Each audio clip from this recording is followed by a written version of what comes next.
Amém. Querido, uma perguntinha aqui para você. Caião, eu virei evangélica, Sei. mas no sentido religioso, anos atrás. Até para usar essa expressão, a gente já sabe que o sentido é religioso. Né? Ela até colocou entre aspas aqui, vale ressaltar. Ela colocou entre aspas, evangélica, né? Beleza? Então, eu sempre... como o governador Witzel disse ontem, alguém perguntou sobre o Clube do Charuto. Aí disse, era um lugar onde eu e os amigos nos reuníamos para fumar um charuto e tomar um uísque e conversar. Aí o inquiridor perguntou, e ainda existe o Clube do Charuto? Ele falou, não fumo mais charuto, não bebo mais bebida alcoólica porque eu me tornei evangélico. Então, é como antes acontecia, você já nasceu numa outra geração. Mas quando eu era menino, cada vez há mais tempo atrás, o ser crente significava não dançar, não jogar, não beber e não fumar. E ter sido batizado. Isso era ser crente, quando eu era um garoto. Então, eu, por exemplo, que comecei a fumar cigarro com 12 anos de idade, e meu pai e minha mãe eram crentes, meu Deus, você imagina o escândalo lá no início dos anos 60. E aquilo ali, depois vieram outras coisas, mas por causa disso, todo mundo dizia, a família do Caio é crente, mas ele não é não. Porque eu dançava, eu fumava, eu bebia e outras coisas. E outras coisas. Ninguém queria saber se meu coração era bom, se eu era um cara generoso, ou se eu era justo nos meus relacionamentos. Porque apesar dessas coisinhas, eu era um cara que não perdia amigos. Eu não tenho histórias de amigos que eu deixei para trás, e traí, enganei, peguei as namoradas deles. Eu deixei muita mulher para trás para não trair amigo, querido. Desde a minha adolescência. Então, eu sabia que esse me tornei evangélico vem carregado dessas conotações. Então, agora, fechando esse parêntese, que é útil ainda para alguns que pensam que o fruto do Espírito Santo é não dançar, não fumar, não beber e não jogar, e que quem pratica isso é crente em Jesus, eu espero que alguma ficha caia e você entenda que o fruto do Espírito é outra coisa. Então, voltando à carta da nossa amiga, continue, brother. Pois então, aí ela segue dizendo, virei evangélica, entre aspas, mas no sentido religioso, anos atrás. Eu sempre fui acompanhada de raiva, rebeldia, embora não tenha um histórico assim de delinquência, sabe, Caio? Mas recentemente eu causei confusão no meu trabalho, e depois que eu saí da igreja, cheguei até mesmo a enveredar para o ocultismo com um amigo meu. Eu tenho muita dificuldade de manifestar o amor na minha vida, e sinto como que o meu coração tivesse mais inclinado para a escuridão do que para a luz, Caio. Eu não sei o que fazer, apenas sinto vergonha e temo que eu não tenha solução. Me ajuda, Caio. É uma mulher. Tá tudo certo. Tá tudo certo. Começa de trás para frente. Não tenho a solução. Isso. Temo que eu não tenha a solução. Primeira coisa certa, não tem mesmo. Segunda coisa certa, sinto que a minha inclinação é mais para as trevas do que para a luz. Isso. Tá certo também. A nossa inclinação mais natural, meu amigo, é para as trevas. O que é? Qual é o ditado popular? Que as coisas mais gostosas são aquelas que a gente tem que fazer escondido. É ilegal, é imoral ou engorda. Aí é gostoso, é uma delícia. Então é uma inclinação para a treva, para o engano, para o erro, para a transgressão, para o adultério, para a mentira, para a enganação. Extraordinário, meu amigo. A coisa mais rara do mundo é alguém com uma tendência bem definida para a luz, para o amor, para isso, para aquilo. Tem gente até que é legal assim, desde que você não pise no calo dela, porque se pisar ela vira doida e vai para cima de ti. Mesmo. Inclinação para o amor, que continua lá, como eu falei há pouco, amando o inimigo e orando por aquele que nos persegue, é só no coração de quem realmente nasceu de novo. Então está certa essa percepção dela. Aí tem uma outra anterior, que ela diz que mesmo sabendo de tudo isso, ela vê que se inclina o tempo todo na direção de práticas estranhas. Ela depois que ela saiu da igreja, depois que saí da igreja, cheguei até pelo ocultismo, né? Cheguei até mesmo a enveredar para o ocultismo com um amigo. Enveredar fala de uma vereda, de entrei pelo caminho do. Caminho do ocultismo. De modo que está tudo certo. A pessoa que foi para a igreja só por causa da magia evangélica, porque os evangélicos também têm uma magia. Tem a magia católica, que é diferente da magia evangélica. Os evangélicos, hoje em dia, têm uma variedade extraordinária de magias. Todo dia tem uma mandinga nova sendo inventada em algum culto neopentecostal. É isso aí. Alguma historinha vai ser contada. E é magia.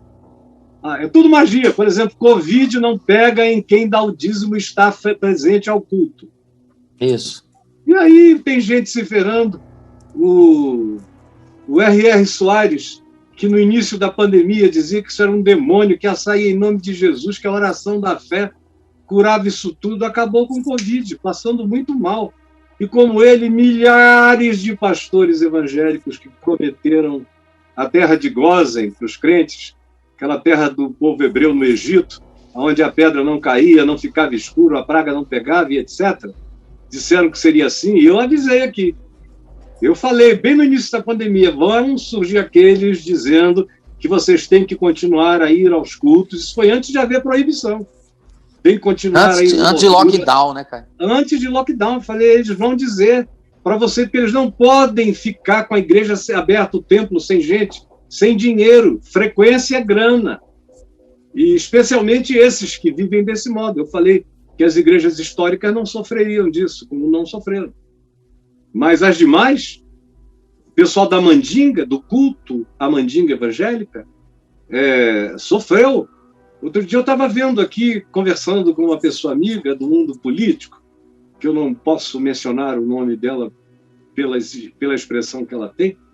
Essa pessoa me disse que alguns levantamentos foram feitos de pesquisas contratadas bem específicas para ver quais os grupos humanos mais atingidos nessa pandemia.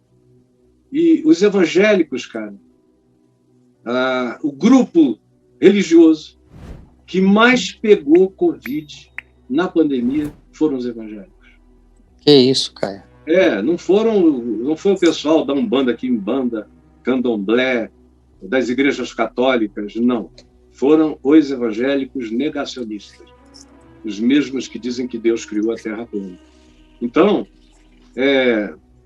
a magia evangélica é poderosa, assim como tem a magia dos cultos afro, tem a magia de cada um dos cultos, tem a magia budista, tem a magia evangélica, que é uma magia tosca, grotesca, muito histriônica, histérica e totalmente voltada para interesses. É um Deus interesseiro, é um Deus capitalista e um Deus insaciável. Ele é o dono do ouro e da prata, mas se você não puser dinheiro lá, ele fica duro e a casa dele fecha. Né? É engraçado esse Deus. Então, minha filha, isso aí é assim mesmo. Você tem agora que conhecer o Evangelho. Você diz, mas eu já fui na igreja evangélica. Você foi à igreja. Olha, se tem um povo precisando ser evangelizado no Brasil, é o povo evangélico. Eles foram sendo afastados do Evangelho lentamente. Lentamente. Eu ainda convivi com uma igreja muito ignorante, porque os evangélicos, 90% deles, sempre foram muito ignorantes, muito não escolarizados, mas eram sinceros. Eu dizia, meu Deus, é gente muito inculta, muito ignorante, mas é gente sincera. E eu fui vendo os ignorantes sinceros se transformarem nos maliciosos e perversos. crescentemente, começando das lideranças. Os líderes sempre puxam a fila para o bem ou para a perversidade. Quando uma liderança inteira se inclina para dinheiro, cobiça, grandeza, números, quantificações, negociação política, verba de Estado, eleição de deputado, senador, governador, prefeito, vereador, só para ter acesso à verba municipal, estadual, federal ou de qualquer outra natureza, quando entra nesse espírito, o Espírito Santo já se foi há muito tempo. Então você entrou aí nesse negócio que eu não sei nem como definir, essa coisa abjeta e amorfa. E você ficou um tempo lá, se decepcionou e disse, bom, o batuque ali é mais legal, o ritmo é melhor, a mãe de santo é mais articulada, pelo menos é menos ignorante e inculta, fez até uma faculdade, diz algumas coisas interessantes antropologicamente. E aí vai andando. E se tiver outros convites, vai provando outras mandingas, outras magias. Então você tem que se converter do mundo das magias e não pensar que a sua passagem pela igreja evangélica teve qualquer coisa a ver com o conhecimento do evangelho.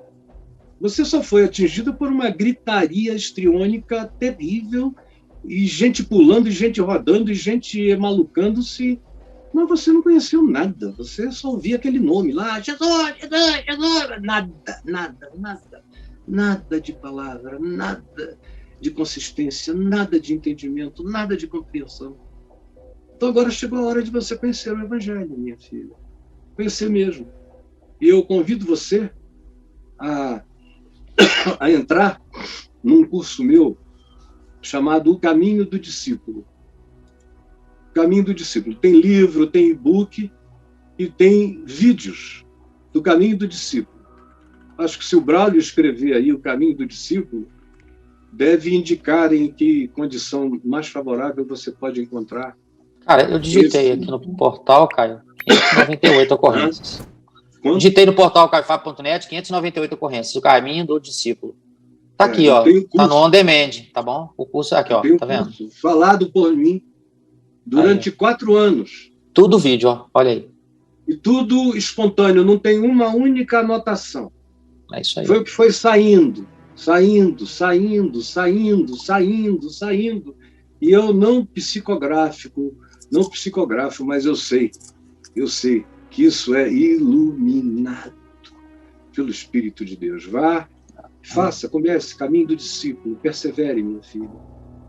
Persevere. Ou então escreva aí, como conhecer Jesus? Que parece uma pergunta de criança, né? Mas está cheio de gente que passou a vida inteira dentro dos templos, não conheceu absolutamente nada de Jesus. Como conhecer Jesus tem o quê, Bruno? 2.285 ocorrências. É um bom lugar para começar, não é? Nossa, tem serviço. Então, o que é a graça de Deus? O que é a graça de Deus? Deixa eu comer aqui um limãozinho. O que é a graça de Deus? Limão. Olha isso aí, Caio. 5.160. Cara, meu Deus, não dá. Não dá. Tem que ser qualquer coisa. Caio, me explica o evangelho, mas o... Não, o Caminho do Discípulo, Caião, tá de bom tamanho. Tá de bom tamanho. Tá, fechou. Caminho do Discípulo, fecha lindo, fecha lindo.